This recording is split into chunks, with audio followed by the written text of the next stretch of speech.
Well, as the new school year begins, it is essential to prepare your children and give them the support that they need. We are joined by Laura Potts, Behavioral Health Manager with Children's Hospital New Orleans, to tell us how to lessen back to school anxiety and boost that confidence. I was just telling you, my big baby, my oldest, went to first grade for the first day today.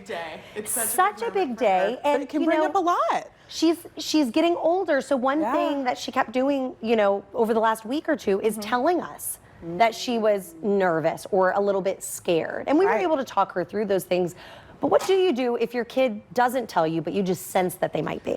So first of all, I even so clearly remember the adjustment to a new teacher, a new schedule. Maybe you're starting a sport for the first time. It could, like a new school. There's so many pieces of it that can bring up a lot of feelings and provoke a little bit of anxiety and nervousness.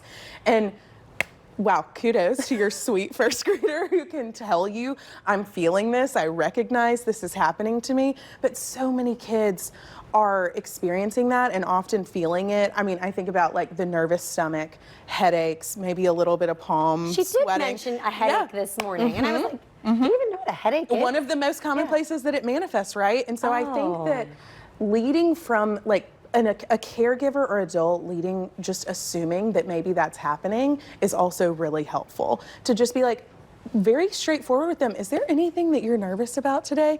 Obviously, offering that affirmation that you were talking about, you're gonna do so great, you have got this.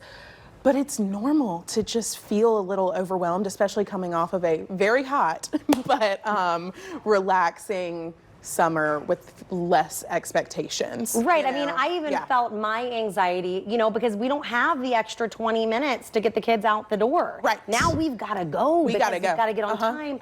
And so it is an adjustment to get back into that schedule for the kids, which can cause a little anxiety. You were mentioning, oh, that's so good that she can tell you. Well, last year when she was a kindergartner, she really didn't. We noticed it in like different behaviors. It felt like she was acting out a lot. And that was hard as a parent because we were like, is this because she's transitioning to school, or is this just something we need to work with her on? Right.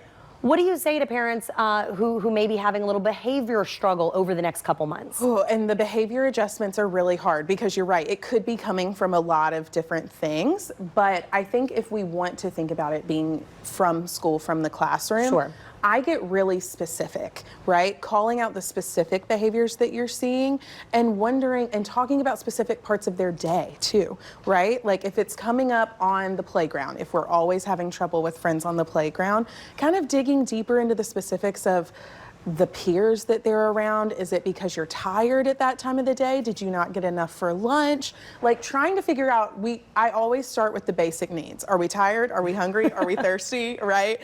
And then once we know that those are met, we can kind of look a little deeper into, are their emotional needs being met? Are they being supported and encouraged throughout the day the way that we hope that they are? Because if they're not, those little minds and bodies sometimes just don't know what to do, right? And they are going to act out. They're going to try to find ways to self-soothe or to make the world make sense to them. And so I think that talking them through it, I think that calling out specific things is really important. And also when you get really concerned, pulling in some professional support to tell you, are we just adjusting to kindergarten, right? Is this normal, or is there more that needs to be done? And that is where hopefully ThriveKids can come in and meet, and that's the program that I work at for Children's. Yeah. We are there to kind of bridge the gap between those needs that are identified on the school level. So let's say that little Shelby, this kindergarten teacher, right, was like, man, maybe she could use some more support, Shelby. I'm not sure what we should do.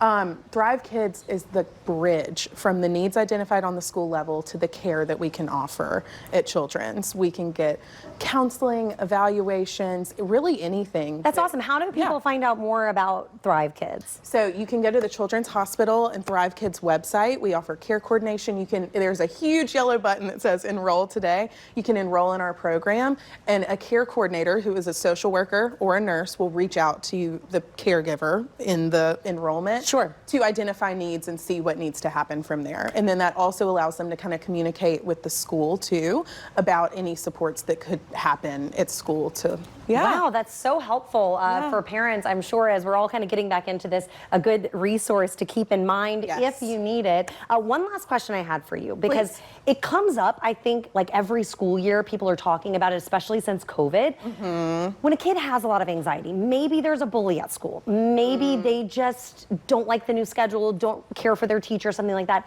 They say, Mom, I just want to stay home one day. Can I please just stay home? Oh, sure. And a lot of parents are like, look, I'm more sympathetic than those boomers used to be. And I'll say, yeah, baby, you can stay home for just one day. That actually has an adverse effect, right? Well, we don't, it's a hard line to walk. I want to give you credit where credit, right? Sure. As a parent, where you're like, I don't want to encourage avoidance. Avoidance, that's what You know what I mean? Like, you don't want to go down that path too much, but you also, I think that you can take it, and if there is something that really serious just happened, if a very specific incident just happened, it is okay to be like, you know what, this just happened and maybe we take a break. But a pattern is what you want to avoid. And that's what I would say, is that one time in the spring, one single day where they're like, it's just beautiful and I don't want to deal with this at school. Okay, we can give you that.